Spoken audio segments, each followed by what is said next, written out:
जय हिंद दोस्तों, मैं कुणाल आपका स्वागत करता हूँ। ये हमारे प्राचीन इतिहास का सीरीज का 8वां वीडियो है और आज का टॉपिक है वैदिक काल भाग 3, यानी कि वैदिक काल के तीसरे भाग का अध्ययन करेंगे, जिसके अंतर्गत हम लोग वैदिक काल की सामाजिक व्यवस्थाओं का अध्ययन करेंगे, सामाजिक संरचनाओं का अध्ययन करेंगे।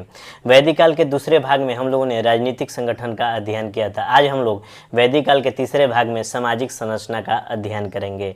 लेकिन सामाजिक संरचना में प्रवेश करने से पहले हम लोग थोड़ा सा राजनीतिक संगठन का रिवीजन कर लेंगे। इससे क्या होगा, लिंक स्थापित करने में बेहतरी होगा। तो आइए समझते हैं कि अभी तक हम लोगों ने राजनीतिक संगठन में क्या पढ़ा था।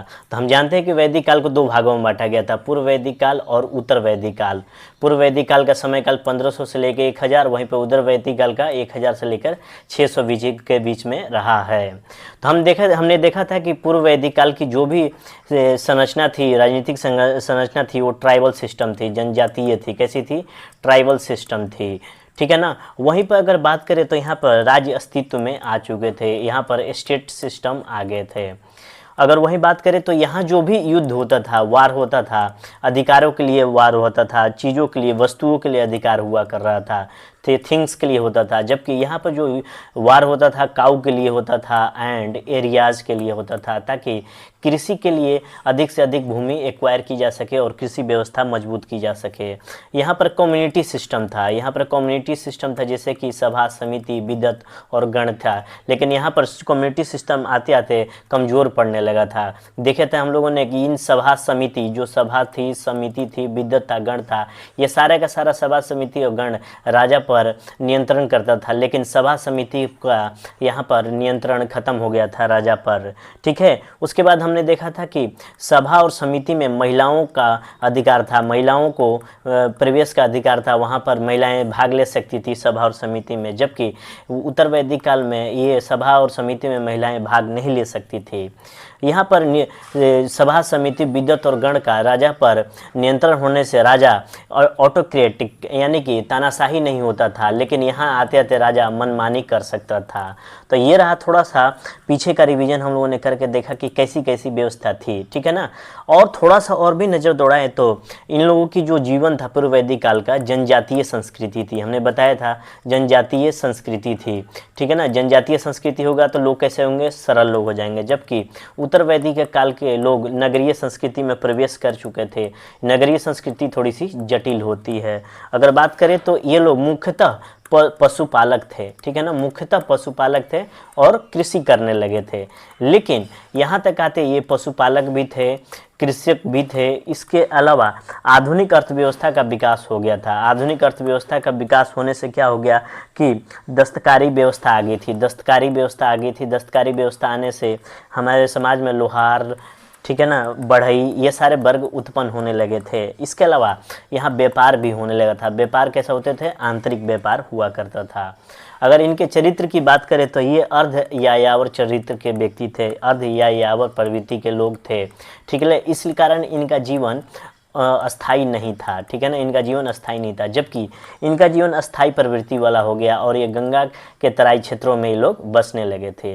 तो ये रहा थोड़ा सा रिवीजन पीछे का। अब हम लोग थोड़ा सा अगर प्रवेश करते हैं इसकी सामाजिक व्यवस्था में, तो सामाजिक व्यवस्था को समझना हमारे लिए आसान हो जाएगा, क्योंकि हम लोगों ने थोड़ा सा एजम्पशन भी देखा था इसका, कि पूर्व धारणाओं के अंतर्गत ये सारी चीज़ें देखी थी। और उसी पर आज हम लोग आगे बढ़ने का प्रयास करेंगे कि उस समय की स्थिति क्या थी सामाजिक व्यवस्था के रूप में।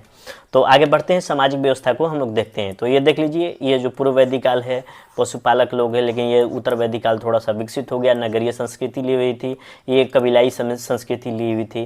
तो ये थोड़ा सा डिफरेंस है इन दोनों में, ठीक है। ये रही सभा और समिति में स्त्रियां भाग ले रही थी पूर्व वैदिक काल में, जबकि सभा और समिति में स्त्रियां भाग नहीं ले रही थी। अब देखते हैं इसकी सामाजिक व्यवस्था। ये जो पूर्व वैदिक काल का जो समाज था प्रगतिशील समाज था। कैसा था? प्रगतिशील समाज था। तो प्रगतिशील समाज था, जबकि उत्तर वैदिक काल का समाज जटिल समाज था। अभी समझते हैं क्यों था।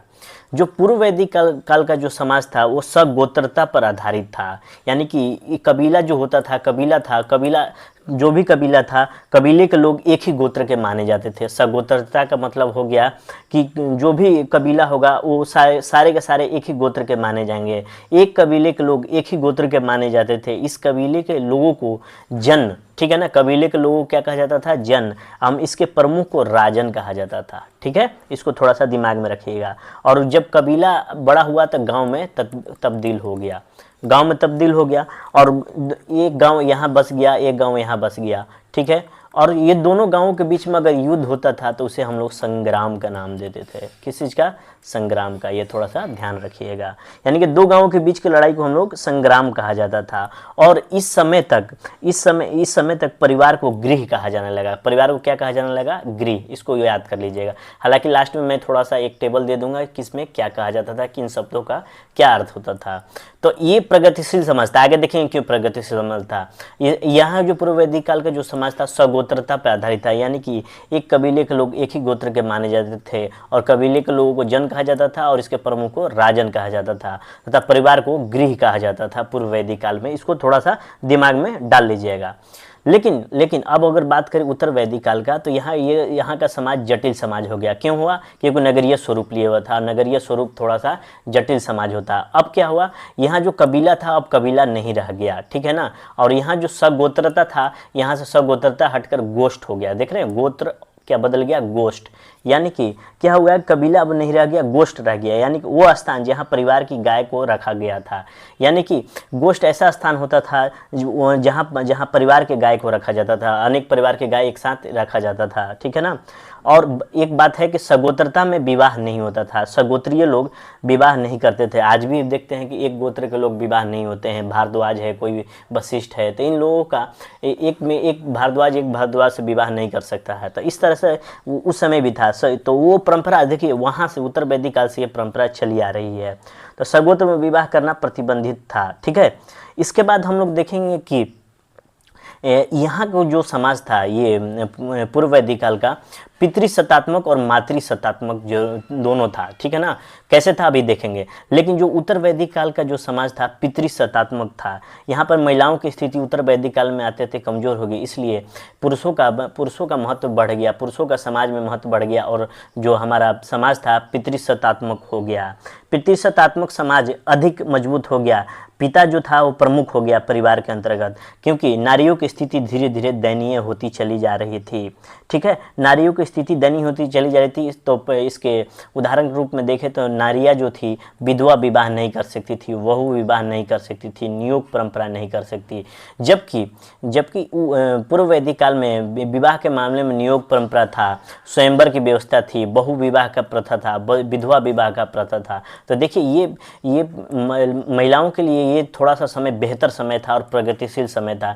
जबकि महिलाओं को लेकर ये जो समय था यानी उत्तर वैदिक काल समय था, ये बहुत ही डाउनग्रेडेड था महिलाओं के लिए, बहुत ही निम्न टाइम का था। इसलिए ये जो समाज था पूर्व वैदिक काल का पितृसत्तात्मक होने के साथ साथ मातृसत्तात्मक भी था, क्योंकि हम देखेंगे ऋग्वेद में मामते शब्द का प्रयोग किया गया है। ऋग्वेद में मामते शब्द मिला है, यानी कि पुत्र को माता का नाम दिया जाता था। जैसे कि मान लिया कि आज है पिता का नाम सिंह, किसी का सिंह लगा हुआ, तो वो बच्चे अभी अपने नाम के आगे सिंह लगाएगा, लेकिन उस समय माता के नाम का भी पुत्र के साथ जोड़ दिया जाता था। जैसे कि गौतमी पुत्र सत्यकर्णी, गौतमी पुत्र सत्यकर्णी, सत्यकर्णी नाम हुआ लेकिन माता का नाम गौतमी था, तो गौतमी पुत्र सत्यकर्णी, इस तरह से व्यवस्थाएं थी। ठीक है ना, मैंने एक एग्जाम्पल दिया। तो यानी कि ऋग्वेद में मामते शब्द का प्रयोग किया गया। तो इस तरह से साबित होता है कि उस समय पितृसत्तात्मक के साथ साथ मातृसत्तात्मक भी था समाज पूर्व वैदिक काल का। जबकि उत्तर वैदिक काल का जो भी समाज था पितृसत्तात्मक था, क्योंकि नारियों की स्थिति बहुत निम्न होने लगी थी। ठीक है ना। तो ये थोड़ा सा परिचय हुआ समाज का। फिर उसके बाद देखेंगे कि इसमें हमने बताया कि विवाह के मामले में नियोग परंपरा थी। तो जो भी पूरे पांडव पुत्र थे, जितने भी पांडव पुत्र थे, वो नियोग परंपरा के माध्यम से हुए थे, क्योंकि नियोग परंपरा में वेद व्यास, जो वेद व्यास थे, उनके नियोग के माध्यम से इन पांडवों का जन्म हुआ था। ठीक है ना। विवाह के लिए चयन की सुविधा थी, यानी कि विवाह के लिए चयन की सुविधा थी, स्त्रियां स्वयंवर कर सकती थी। फिर बहु विवाह, विधवा विवाह का प्रमाण मिला है। तो इस तरह से हम कहेंगे कि ये जो काल था महिलाओं के लिए प्रगतिशील काल था, जबकि ये जो काल था प्रतिक्रियावादी काल था, क्योंकि महिलाओं को विधवा विवाह नहीं कर सकते थे, नारियां सभा और समिति में भाग नहीं ले सकती थी, प्रतिक्रियावादी था। और उसके बाद देखेंगे कि अब थोड़ा सा व्यवसाय को लेकर हम लोग चर्चा करते हैं, ठीक है। अब लेकिन थोड़ा सा और भी इसमें जाने कि विवाह के मामले में परिवार की पसंद से विवाह होता था, प्रेम संबंधों की अनुमति नहीं थी, ठीक है। अब थोड़ा सा व्यवसाय के संबंध में बात करें तो पूर्व वैदिक काल का व्यवसाय वंशानुगत था, काफ़ी कुछ वंशानुगत था, लेकिन एक चीज़ को थोड़ा सा माइंड में रखिएगा, इसमें कुछ विशेषज्ञता आ जाए, इसलिए ये वंशानुगत था। यानी कि व्यवसाय वंशानुगत था क्योंकि इसमें कुछ विशेषज्ञता ला दी, यानी कि पिता कोई काम कर रहा है, ठीक है ना, पुत्र भी वो काम करेगा तो थोड़ी बहुत विशेषज्ञता आ जाएगी, इसलिए वंशानुगत था। इसके अलावा पुत्र को अपना व्यवसाय बदलने का अधिकार था, यानी कि यहाँ पर पूर्व वैदिक काल में पुत्र अपना व्यवसाय बदल सकता था। और ऋग्वेद में अलग अलग जगहों पर अलग अलग मंत्रों में भी या सूक्तियों में भी चर्चा किया गया है कि एक ही परिवार के लोग, कोई लोहार है तो कोई कृषि है तो कोई कवि है, यानी कि पुत्र अपना व्यवसाय बदल सकता था। जबकि अगर बात करें इसमें उत्तर वैदिक काल में तो पुत्र अपना व्यवसाय बदल नहीं सकता था, व्यवसाय बदलने की अनुमति पुत्र को नहीं थी, ठीक है ना। तो देख रहे हैं सारा का सारा प्रतिक्रियावादी चीज़ें हमारे सामने मौजूद होती जा रही है। यानी कि इसमें पूर्व वैदिक काल में एक परिवार के लोग अलग अलग व्यवसाय कर सकते थे। इसके बाद देखें तो ये पूर्व वैदिक काल का जो समाज था वर्ग विभेद पर आधारित था, वर्ग विभेद पर आधारित था, ठीक है ना। तो यानी कि राजा पुरोहित वैश्य शूद्र में बटे हुए थे, ठीक है ना। राजा पुरोहित वर्ग ये सारे शूद्र में, ये राजा पुरोहित वैश्य और शूद्र में बटे हुए थे, वर्ग विभेद पर आधारित था। यानी कि शूद्र उनको कहा गया जो आर्यों ने जिनको हराया था, यानी कि अनार्यों को शूद्र कहा गया, आर्य जिनको पराजित किया उनको शूद्र कहा गया। जो आर्य थे गोरे चिट्टे लंबे थे, जबकि शूद्र थे सांवले रंग थे। इसके बाद आता है ऋग्वेद का अध्याय का 10वां मंडल। 10वें मंडल में पुरुष सूक्त का चर्चा किया गया। पुरुष सूक्त में वैदिक काल के समय में भारत के समाज में किस तरह का विभाजन था एवं जाति प्रथा का थोड़ा सा उल्लेख मिलता है इस पुरुष सूक्त में। पुरुष सूक्त में क्या क्या मिलता है, जाति प्रथा का थोड़ा सा उल्लेख मिलता है और किस तरह से समाज विभाजित था ये पुरुष सूक्त हमें बताता है। क्योंकि पुरुष सूक्त था 10वां मंडल और ऋग्वेद का 10वां मंडल बाद में जोड़ा गया था, यानी कि उत्तर वैदिक काल के समय तक आते आते जोड़ा गया था। यानी कि उस समय तक जाति व्यवस्था प्रमुख हो गई थी, इसलिए जाति व्यवस्था के संबंध में यहाँ पर चर्चा हमें दिखाई देती है, ठीक है ना। और उसके बाद यहाँ अगर शूद्रों की बात करें तो यहाँ शूद्र को दास नाम दे सकते हैं, यानी कि जो मजदूरी करते थे, मैंने उस तरह से शूद्र नहीं जो उत्तर वैदिक काल में आपको नजर आएंगे। तो यहाँ पर दास मजदूरी करने वाले को जोड़ा गया था। जबकि अगर बात करें यहाँ पर उत्तर वैदिक काल में तो यहाँ पर आते आते जाति व्यवस्था बहुत ही मजबूत हो गई थी, जाति प्रथा बहुत मजबूत हो गई थी। जो क्षत्रिय थे, जो पहले ब्राह्मण थे वो ज्ञान हासिल करते थे, जो क्षत्रिय थे वो शासक हुआ करते थे, जो वैश्य थे व्यापार किया करते थे, यानी कृषि कार्य में लगे हुए थे, क्योंकि उसी समय अर्थव्यवस्था कृषि कार्य ही थी। और शूद्र जो थे मजदूरी किया करते थे। तो जाति व्यवस्था यहाँ तक आते आते ये मजबूत होती चली गई, जो आज भी हमारे समाज में हमें नजर आता है, ठीक है। और एक व्यवस्था आश्रम व्यवस्था स्थापित हुई। वो आश्रम नहीं जैसे आसाराम का आश्रम नहीं, उस तरह का आश्रम नहीं, रामदेव बाबा का आश्रम उस टाइप का नहीं। ये जीवन के चरणों को बताता है कि जीवन में कौन कौन सी चरण थी हमारे। तो सबसे पहला था ब्रह्मचर्य, यानी कि ब्रह्मचर्य के दौरान हम लोग शिक्षा दीक्षा ग्रहण करेंगे। इस दौरान हम लोग शिक्षा दीक्षा ग्रहण करने का वक्त है गया ब्रह्मचर्य में। उसके बाद हम लोग देखेंगे दूसरा है गृहस्थ या विवाह। गृहस्थ इस दौरान हम लोग विवाह या संतति को जन्म देते हैं। गृहस्थ जैसे ही ये ब्रह्मचर्य पार करेंगे, गृहस्थ में प्रवेश करेंगे, यहाँ पर हम लोग संतति को जन्म देते हैं। और तीसरा है अपना वानप्रस्थ। वानप्रस्थ परिवार में रहते हुए सारे दायित्व अपने बच्चों को दे देते हैं और ध्यान और मनन में लग जाते हैं। उसके बाद अपना आता है संन्यास। संन्यास में क्या होता है कि सब कुछ छोड़कर जंगल में चले जाते हैं। तो आश्रम व्यवस्था पूर्व वैदिक काल में स्थापित हो गई थी, लेकिन यहाँ तक आते आते आश्रम व्यवस्था बहुत ही स्ट्रॉन्ग हो गई थी। एक चीज़ और थोड़ा सा हम बात करें शूद्रों के बारे में, तो शूद्रों के संबंध में कहा गया है कि शूद्रों को उपनयन संस्कार नहीं हो सकता था। उपनयन संस्कार नहीं हो सकता था। शूद्र वेद नहीं सुन सकते थे। इनको समाज के मुख्य धारा से अलग कर दिया गया था और सामाजिक समारोह में भाग लेने की इनकी अनुमति भी नहीं थी। तो इनकी स्थिति थोड़ी सी डाउन होती चली गई। जिस तरह से स्त्रियों की स्थिति उत्तर वैदिक काल में डाउन हुई, उसी प्रकार शूद्रों की भी स्थिति डाउन होती चली गई, ठीक है। हम लोग आश्रम व्यवस्था के बारे में बात कर रहे थे, तो आश्रम व्यवस्था यहाँ मजबूत थी और यहाँ आश्रम व्यवस्था मौजूद थी और यहाँ पर आते थे आश्रम व्यवस्था मजबूत होती चली गई। जैसे कि ब्रह्मचर्य, ठीक है ना। ब्रह्मचर्य शिक्षा दीक्षा का काल, गृहस्थ क्रियाशील काल, वानप्रस्थ ध्यान मनन काल, चौथा है संन्यास वैराग्य का काल। यह पूरी व्यवस्था भारत समाज को लेकर जाती है, ठीक है ना। तो ये को पूरी की पूरी सामाजिक व्यवस्थाएं थी इस समय की। और एक बार थोड़ा सा और रिवीजन करें इसमें सामाजिक व्यवस्थाओं की पूर्व वैदिक काल और उत्तर वैदिक काल का, तो थोड़ा थोड़ा एक्स्ट्रा ज्ञान के मामले में हम लोग थोड़ा सा देखेंगे, इस चीज़ को समझते हुए आगे बढ़ेंगे, ठीक है। एक सादा पेज ले लेते हैं थोड़ा सा, उसके बाद समझाना और भी बेहतर हो जाएगा मेरे लिए। 1 मिनट, ठीक है। तो पूर्व वैदिक काल का जो समाज था, पूर्व वैदिक काल का जो समाज था वो समतावादी समाज था, ठीक है ना। हमने बात किया कैसा था, समतावादी समाज था। एक बार थोड़ा सा रिवीजन कर लेते हैं जो अभी तक पढ़े। कैसा था, समतावादी समाज था। यहाँ पर जो वर्ण व्यवस्था थी कर्म पर आधारित थी।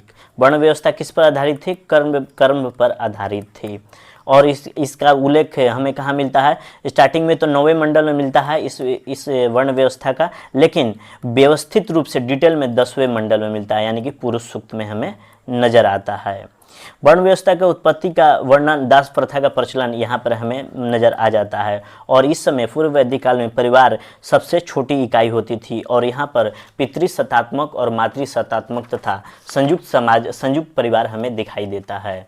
अगर पूर्व वैदिक काल की बात करें तो स्त्रियां उपनयन संस्कार एवं शिक्षा का अधिकार था। स्त्रियों को उपनयन संस्कार एवं शिक्षा का अधिकार था। देख लीजिए प्रगतिशील काल का बात कर रहे हैं, शिक्षा का अधिकार था, ठीक है कि। और इसके अलावा यहाँ पर पुनर्विवाह नियोग प्रथा था, ठीक है। दहेज प्रथा यहाँ पर मौजूद नहीं था पूर्व वैदिक काल में, ठीक है। ये और नियोग प्रथा एक तरह से और भी बोल सकते हैं कि नियोग का एक और अर्थ निकालेंगे कि जो और पति के मृत्यु के बाद जो पत्नी होती थी वो देवर से शादी कर सकती थी। तो देख लीजिए ये पूर्व वैदिक काल से ये अवधारणा चली आ रही है। उसके बाद अगर बात करें तो इस समय विदुषियों में थी अपाला, घोषा, लोपामुद्रा। याद कर लीजिएगा कौन कौन थी, अपाला, घोषा और लोपामुद्रा, ठीक है। ये पूर्व वैदिक काल की विदुषियाँ थी, अपाला, घोषा और लोपामुद्रा, इसको ध्यान में रखिएगा। और भोजन की बात करें तो यहाँ पर शाकाहारी और मांसाहारी दोनों प्रकार के भोजन होते थे। और मनोरंजन के अंतर्गत ये लोग पासा, नृत्य और संगीत का व्यवस्था ये लोग करते थे, इस चीज़ को ध्यान रखिएगा। तो ये रहा पूर्व वैदिक काल का थोड़ा सा एक्स्ट्रा जानकारी के अंतर्गत हमने बात किया सामाजिक व्यवस्था का, ठीक है ना। ये सामाजिक व्यवस्था का हम लोग चर्चा कर रहे हैं, ना कि राजनीतिक व्यवस्था का, ठीक है ना। इस व्यवस्था का हम लोग चर्चा नहीं कर रहे हैं यहाँ पर, हम लोग सामाजिक व्यवस्था, क्योंकि जो अभी हम लोगों ने रिवीजन किया वही किया है, ठीक है। इस चीज़ का व्यवस्था हम लोग सामाजिक व्यवस्था का अध्ययन कर रहे हैं। बस ये टाइम लाइन लेने के लिए मैंने ये यहाँ पर मैंने दर्शा दिया है, ठीक है। तो ये रहा पूर्व वैदिक काल का सामाजिक व्यवस्था। अब थोड़ा सा हम देखेंगे उत्तर वैदिक काल की सामाजिक व्यवस्था क्या मौजूद था उस समय। तो उत्तर वैदिक काल में हम बात करें सामाजिक व्यवस्था, तो इसमें सबसे बड़ा होता था जन, सबसे छोटी इकाई परिवार था। उसके बाद ग्राम बड़ा था, उसके बाद विष आता है, फिर उसके बाद जन आता है। तो ये इस क्रम को थोड़ा सा ध्यान रखिएगा उत्तर वैदिक काल में। अगर बात करें कि अब वर्ण जन्म आधारित था, जैसे पीछे कर्म आधारित था तो अब जन्म आधारित हो गया, यानी कि ब्राह्मण, क्षत्रिय, वैश्य, शूद्र। कौन कौन थे, ब्राह्मण, क्षत्रिय, वैश्य और शूद्र, ठीक है ना। और गोत्र उसको बोलते थे, एक चीज़ और ध्यान रखिए, गोत्र कि यानी कि गोधन एक साथ बांधा जाता था, यानी कि जो गाय एक साथ बांधी जाते थे उन्हें एक गोत्र का माना जाता था, ठीक है। उसके बाद हमने आश्रम व्यवस्था की बात की थी, हमने बताया था कि 4 आश्रम व्यवस्थाएं थी। हम 4 आश्रम व्यवस्थाएं थी। आश्रम व्यवस्था की शुरुआत पूर्व वैदिक काल में हो चुकी थी, लेकिन यहाँ तक आते थे आश्रम व्यवस्था को 4 भागों में और भी मजबूत बना दिया गया। और जीवन को 100 वर्ष अगर मान लेते हैं तो ब्रह्मचर्य का जो समय था, पहला वाला ब्रह्मचर्य का समय 0 से 25 मान लेंगे। फिर उसके बाद दूसरा है अपना गृहस्थ का समय हो गया 25 से 50। और तीसरा हो जाएगा आपका वानप्रस्थ का हो जाएगा 50 से 75। और चौथा हो जाएगा आपका संन्यास का समय हो जाएगा 75 से 100 वर्ष। यानी जीवन को 100 वर्ष मानते हैं तो चार इन भागों में ये हमारा आश्रम व्यवस्था डिवीजन रहेगा, बटा हुआ रहेगा, ठीक है। उसके बाद हम लोग बात करें कि इस समय तो स्त्रियों की स्थिति में गिरावट आ गई थी और सभा समिति और विद्वत गण में स्त्रियां भाग नहीं ले सकती थी उत्तर वैदिक काल में। ठीक है, पर्दा प्रथा आदि की शुरुआत, दहेज प्रथा की शुरुआत यहाँ तक हो चुका था। उसके बाद अगर बात करें तो यहाँ पर विदुषियों का नाम ले तो मैत्रेय, याद रखिएगा, मैत्रेय, गार्गी, उसके बाद कात्यायनी थी। ठीक है ना, ये यहाँ तीन विदुषियाँ थी, मैत्रेय, गार्गी और कात्यायनी। जबकि पूर्व वैदिक काल में अपाला, घोषा, लोपामुद्रा मौजूद थी। ठीक है ना, ये सारी के सारी क्या है, लोपामुद्रा, ये सारी के सारी हैं आपकी विदुषियाँ पूर्व वैदिक काल के। और उत्तर वैदिक काल के मैत्रेय, गार्गी और कात्यायनी थी। उसके बाद अगर हम बात करें तो उत्तर वैदिक काल में जो भी था, उत्तर वैदिक काल में अनुलोम और प्रतिलोम विवाह के चर्चा में हमें नजर आता है। ठीक है ना, अनुलोम और प्रतिलोम विवाह का चर्चा आता है। अनुलोम विवाह में क्या होता है कि वर उच्च पक्ष का होता है, वधु निम्न पक्ष का होता है, और इन दोनों के मिलन से जो भी संतान उत्पत्ति होगा वो नई जाति को जन्म देगा। और इसका चर्चा प्रतिलोम का मनुस्मृति में भी किया गया है। प्रतिलोम में क्या होता है कि कन्या पक्ष उच्च वर्ग की होती है, जबकि वर पक्ष निम्न जाति का होता है। ठीक है ना, इसका उल्टा हो जाता है, जैसे कि वर पक्ष जो होता है प्रतिलोम विवाह में वर पक्ष निम्न जाति का हो जाएगा और वधु पक्ष उच्च जाति के हो जाएंगे। तो ये प्रतिलोम विवाह का यहाँ व्यवस्था था, अनुलोम और प्रतिलोम विवाह। ठीक है, अनुलोम और प्रतिलोम विवाह दोनों मौजूद थे, इसको थोड़ा सा दिमाग में रखिएगा। और इस समय तक आते थे स्त्रियों की स्थिति डाउन हो गई थी और कहा जाने लगा कि स्त्रियां बहुत से दुखों का कारण है, सभी दुखों का कारण स्त्रियां हैं, ऐत्रेय ब्राह्मण में उल्लेख मिला गया है। तो देख लीजिए कि स्त्रियों की स्थिति कितनी डाउन होती चली गई।